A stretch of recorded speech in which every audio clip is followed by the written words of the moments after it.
welcome along to the Vanarama National League highlight show. The season has already thrown up some memorable moments, and over the next half an hour we'll bring you the best of the weekend's action.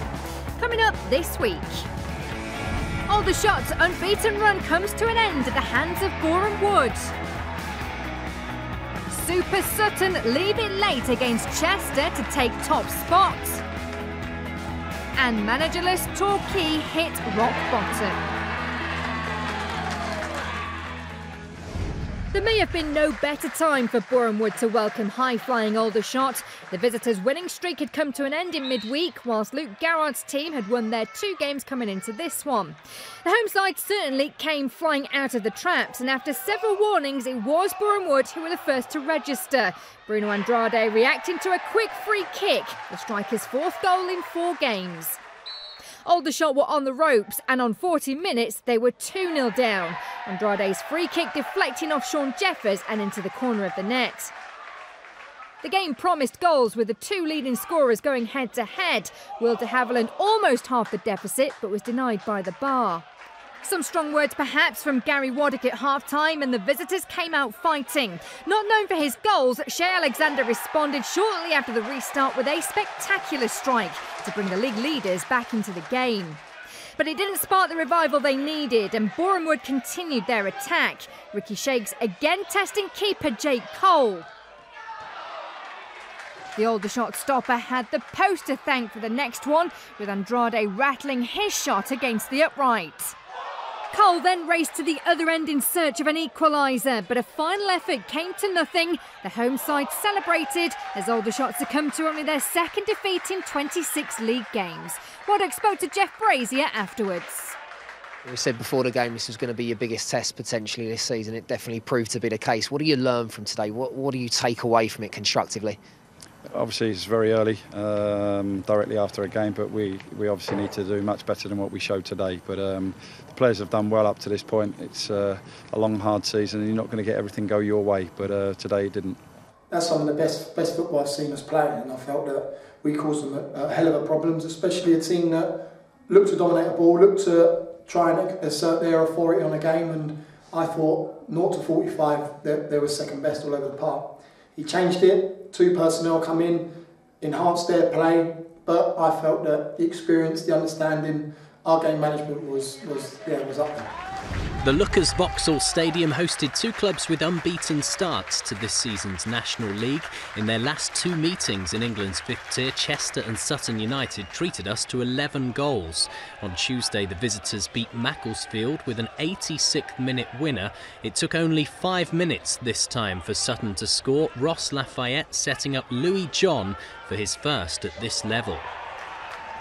An exciting end to the first half saw Paul Doswell's men double their advantage. Kenny Davis sent Tommy Wright clear to finish off the post. Wright bagged 51 goals in 55 matches last season for Salisbury.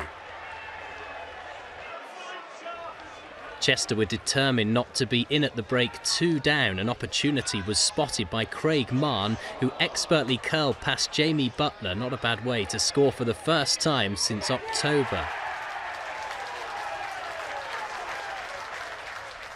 Drama at the Diva continued after the restart. A disallowed Sutton goal galvanised Chester. Kingsley James fed Lucas Dawson, who let fly from 25 yards out, beating Butler 2-2.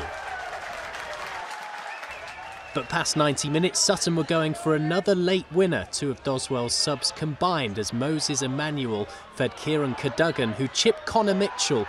3-2 Sutton, a momentous day for them as they go top of the National League.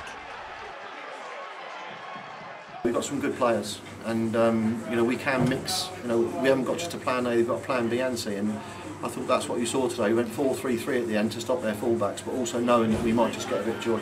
Full credit to the players. I would have taken a point as well. To be fair, with 10-15 minutes to go, Bertie said you're happy with a point, but we also said no. Let's go for Moses, go for Josh, and put Kieran on. And I thought the 3 of them combined brilliantly for a winner. There was big news in the National League this week as Torquay parted company with player manager Kevin Nicholson. After only picking up a single point from their first 4 matches, Nicholson became the first managerial casualty of the season just 12 days in. Assistant manager Robbie Herrera took charge as they travelled to fellow strugglers Guiseley. Arriving at Nethermoor Park, the home of the Lions, where Guiseley were being encouraged to roar themselves to victory. Both sides have found themselves in familiar positions at this early stage of the season, so 3 points was a must. The West Yorkshire outfit had scored just 2 goals in the opening 4 games, but they were off the mark here after 12 minutes. Jake Lawler with his first of the season. The lead was almost doubled when Connor Brown drilled this shot against the post. With a torrid run of 3 consecutive defeats, Torquay needed to stop the rot, and they turned the tables before the break. Sean McGinty first with a header, before some neat approach play from Jamie Reid allowed Rory Keating to slot home seconds later. 2-1 to the visitors at half-time. The game went down to the wire and looked to be heading for a draw when Kevin Hurst brought Guiseley level with minutes left to play. But there was still time for some late drama to compound Torquay's miserable week. A cross into the box sent several players scrambling for the ball. And if you're struggling to decide who eventually scored, it seemed the officials did too. In the confusion, Keating was deemed to have scored an own goal, despite the fact he was sat on the bench. The goal eventually awarded to Frankie Mulhern. Torquay's assistant manager Robbie Herrera felt they deserved more. I thought we dominated, to be honest with you. Having fallen a goal behind early, we came back into it, and I thought the second half we controlled. We had enough chances to win a couple of games, to be honest with you. Is the job something what you'd want more permanent? At the moment, I'm just doing my job, and I'll get on with it until such time I'm told any different. A first fixture between Bromley and Hartlepool, the home team walloped Leyton Orient 6-1 in midweek. Could they also beat the other side to drop down from the EFL? With 10 minutes to go before half-time, Louis Dennis squared to Josh Rees, who side-footed Bromley in front. Goal number 3 this season for the former Nottingham Forest midfielder. Rees could have had 4 for the campaign into the second half. Somehow, though, another Dennis cross was blazed over from 6 yards out. On the hour mark, Neil Smith's men did extend their lead after an Adam Meckie shot was parried by Scott Loach. Luke Wanadio found the top corner. Not a bad way to score your first of the season. Wanadio had another goal on his mind shortly after, on this occasion hitting the woodwork. This is Bromley's best ever start to a campaign in England's 5th tier, unbeaten in 5. I don't think anyone gave us any chance to get any points, to be quite honest. I think this time last year we were on 1 point, and everyone was sort of thinking that that's where we need to be. But I just think the boys have come in, the new players, they've gelled. The team ethic has been fantastic. They've worked hard. They don't let off in training. They stay together, and I think that was a worthy 3 points today. It's been a disappointing week for newly promoted Fylde. Not only did they lose their first game on Tuesday, but Dave Challoner could also be facing the rest of the season without his injured skipper, Josh Langley. Dagenham and Redbridge were looking to do better against new opposition after drawing against EBASFLEET last time out. Fylde weren't about to give them a friendly welcome, though. Henry Jones beating Mark Cousins from close range inside 15 minutes. After a slow start, Dagenham managed to level things up at a crucial time. Morgan Ferrier slotting home the equaliser, 1-1 at the break. Ferrier was at it again and probably should have doubled his account after beating the Fylde back line, but not the crossbar. The National League new boys continued to show their strength, and they were rewarded on 85 minutes when Simon Grand took his chance to put the hosts in front. Fylde were just minutes away from their first win. Cue Sam Ling to spoil the party with a moment he'll never forget. With the corner cleared, Dagenham managed one last ball into the box. Ling on the end of it to score the first league goal of his career. Challoner's team concede a late equaliser for the second Saturday in a row. We've got enough experience in there to deal with that, and it's just lazy minds ultimately. People not doing jobs just come back and again bite you on the backside. So all that goes before is irrelevant really, because you have to see our games. The smallest player on the pitch stooping on the edge of our 6-yard box to head the ball in when we've cleared it from a corner isn't acceptable. Gateshead were going for a third successive home win in the National League up against a Macclesfield outfit with only 1 victory in 8 matches. 5 minutes in at the International Stadium, Richard Pennicott crossed for Fraser Kerr, who volleyed in to put Neil Aspin's side 1-0 in front. But because Jordan Barrow from an offside position stretched to try and make contact with the ball, the linesman's flag went up. Referee Daniel Middleton in the end decided the goal should stand. Kerr turned provider at the end of the first half, and with Macclesfield keeper Billy O'Brien not at his best in the air, Barrow this time did get a goal, 2-0 Gateshead. There was further embarrassment for O'Brien after the break. Luckily for the away side, Barrow was unable to direct his shot on target for his second. With almost 20 minutes to go, all 3 points were wrapped up for Gateshead. No Barrow involvement this time as Pennicott released Jordan Preston, who did the business. Aspin's men have not only won 3 out of 3 at home, they're also yet to concede. Welcome back to the Vanarama National League highlight show. Before we get back to the action, let's take a look at our best goals from midweek.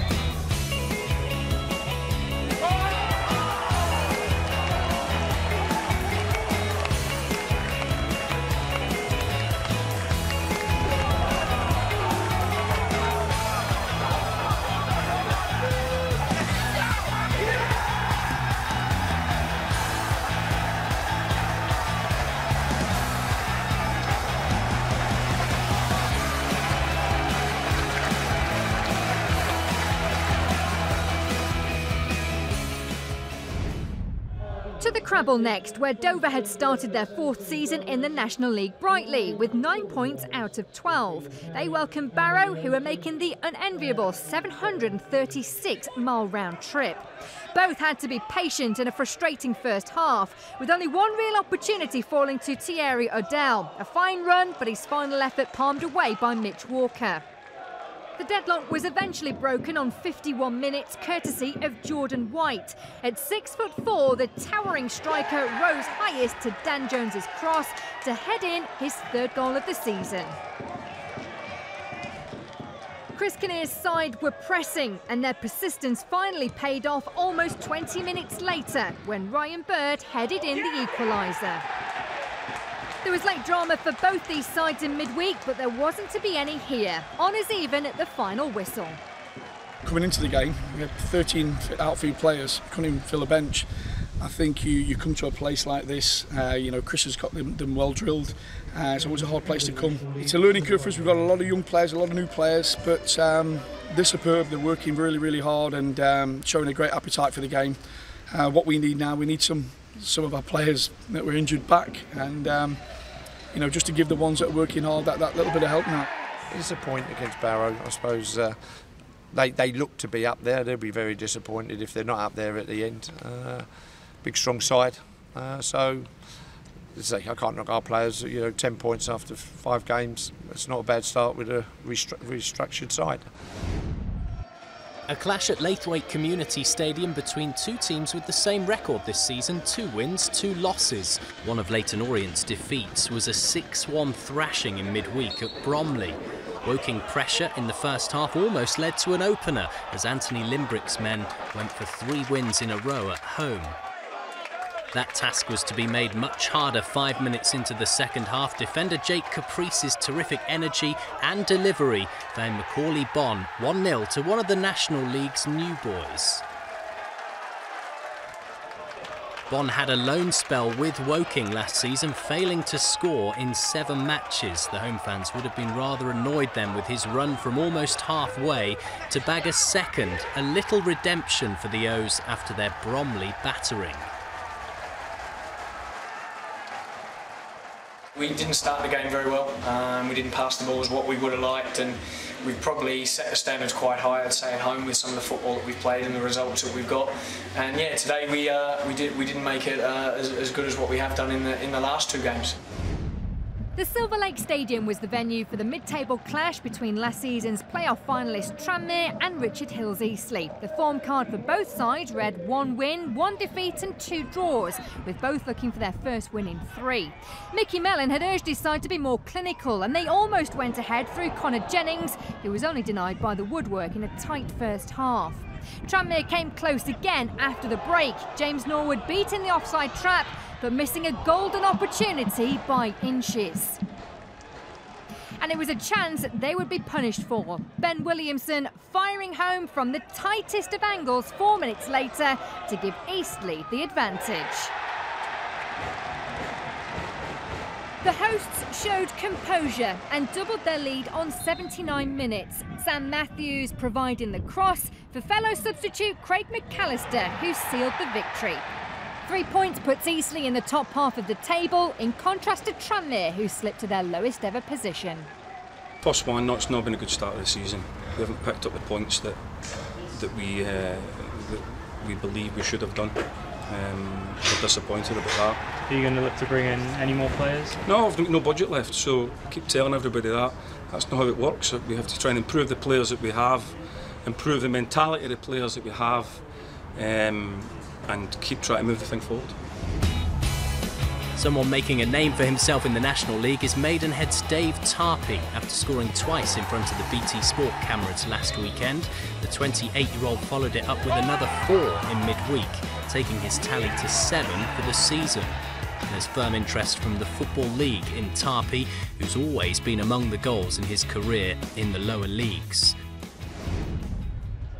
EBASFLEET United had the task of trying to stop Tarpey this weekend, coming into the clash at York Road unbeaten in 4 matches back in England's 5th tier. But Maidenhead got the break through some solid early pressure deserved. Instead of Tarpey, it was Harry Pritchard delightfully curling home from 25 yards out after 26 minutes. Moments later, a stunning double save from Nathan Ashmore in the EBASFLEET goal changed the course of the game in Berkshire. Sean Marks on the turn was denied, then Jake Goodman's follow-up. So you know what's coming next. EBASFLEET, with 3 draws from their first 4 this season, equalised. Luke Coulson getting his 3rd in 5 games. No goals for Tarpey this weekend as EBASFLEET impressively extend their unbeaten run to 31 league matches. Yeah, we've started okay, obviously we're unbeaten. We'd like to win a few more. I think we've been in positions where we should have won games, but we haven't yet. But we've been competitive so far, which is good, and we hope to keep being competitive for the rest of the season. Tarpey's fine, he got a bit of a bang on the thigh. In this league, you can't play injured, you will get found out. It's just a little bang, he'll be fine. There's been some speculation recently around your future. Does that show the hard work and the effort that you've put in, that you've been linked with bigger clubs? Yeah, of course, it's always nice, but obviously I'm concentrating on Maidenhead. That's my main focus at the minute. To confirm then, Dave Tarpey's still top scorer, 7 goals from 5 matches, 2 of those goals penalties. One of the best attackers last season, Corey Whiteley of Dagenham and Redbridge, is close by. Maidstone United hosted their second game in 4 days when they welcomed Wrexham to the Gallagher Stadium, with Dean Keats's side looking for their second win on the road. And it was the visitors who got off to the best possible start. Alex Reid, on loan from Fleetwood, with his 2nd goal in 2 appearances, just 10 minutes into the game. Maidstone responded quickly. It took just 5 minutes for them to equalise, but it was a goal Alex Winter had been waiting more than 3 years to score. His first since April 2014. Jay Saunders decided to leave his latest signing, Zavon Haynes, on the bench, so it was a chance for youngster Jack Richards to make his mark, and he did just that, rewarding the manager for giving him his first start with a goal to give them the lead. Any hopes Wrexham had of a comeback were pretty much ended in one incident, when they had not 1 but 2 players sent off. The first offender was Manny Smith for his challenge on Joe Pigott, a decision which will now be appealed. But unhappy with the protests, referee Sam Allison then gave Mark Carrington his marching orders for a second bookable offence. Piggott missed from the spot, but nevertheless a first win in 8 for Maidstone. I mean, the incident on the second half, yeah, it does change, but Maidstone's been putting a lot of pressure and they create a lot of chances. We weren't at it for long periods. I don't think we've really probably had our strongest 11 out there in the shape we'd like, so if we're still beating teams like Wrexham, we've had a decent start with some experienced great teams, and we're heading in the right direction. Solihull Moors board admit this season started in a frustrating and uncertain manner, but safety issues at the automated technology group stadium that forced the postponement of the campaign's opener against Chester have now been resolved. Like Solihull, Halifax were yet to win this season, but a counter-attack less than half an hour in was finished off by Adam Morgan, an ex-Liverpool attacker who idolised Robbie Fowler when growing up. Moments after the restart, the home team striker Oladapo Afolayan was brought down in the box by Matty Brown, penalty awarded. Afolayan stepped up, denied by Sam Johnson. There was another opportunity unfinished, this time involving Shepherd Murrumbedzi. As Solihull's troubles continue, Halifax claim their first win since returning to the National League. That first win is all important, so nice to finally get it. I think we've had opportunities in the last 4 games to get it, but today we managed to get over the line. If the penalty goes in, you know, it could be a different story, but it didn't, and I just think we were wasteful in front of goal. We missed a few back stick headers and a few lads a few goalmouth scrambles, but it was just weren't our day. So after 5 games, 2 part-time clubs sit first and second in the National League. Sutton's late win at Chester takes them top, while unbeaten Bromley climb the table after continuing their fine form. Aldershot's first defeat of the season gives Gary Waddock food for thought as Boreham Wood joined them on 10 points. At the bottom, there was more despair for managerless Torquay as they lost late on at Guiseley.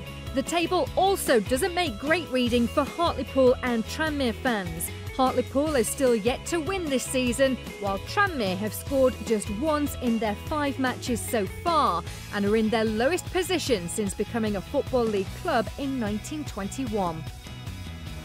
Mark your cards for the end of the month as we bring you even more Vanarama National League action on BT Sport.